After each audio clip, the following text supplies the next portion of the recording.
Dia naik atas pentas kan. Bila macam mana boleh tengok Aaron Aziz kat bawah? Tak nampak Aaron. Tak nampak? Aaron kat belakang. Oh, kat belakang? Aaron kat belakang masa tu. Saya ambil hadiah. Ambil hadiah tu. Macam betul. Sakit hati lah. Ambil suka hati tu hal lepas tu. Tak rindu mungkin kita ombak putai dalam tan badai pi suaju terai. Okey, kejap. Silakan Johan. Okey, ombak sangat kuat pada 7 skala Richter. Oh. Skala Richter pula. Skala Richter. Ajay. Hai, Ajay. Siapa datang saya Ajay? Saya bawa kawan lah. Siapa tu? Itu Bila kita kawan? Bila kita kawan? Ni. Aku tarik kereta. Itu kerja aku. Setiap hari aku bangun pagi. Bila kertas AP, kereta AC, kereta apa-apa pun yang ada kan ku tarik. Tak kira siapa, tak kira menteri ataupun tak menteri.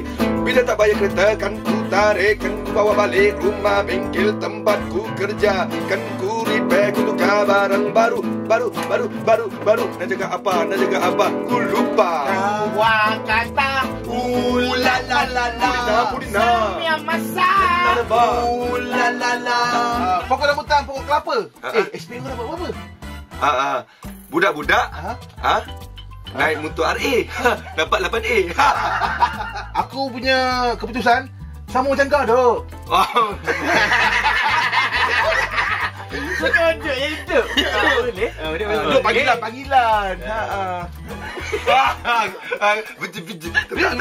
Tak pernah dengar pantuk macam ni yo. Budak-budak main baju baju askar. Sumpah kelakar. Macam mana tu?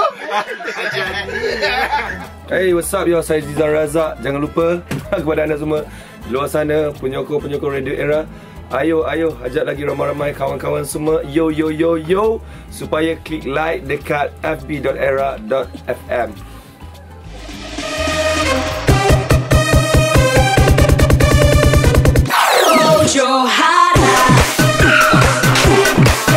And now, ladies and gentlemen, the one and only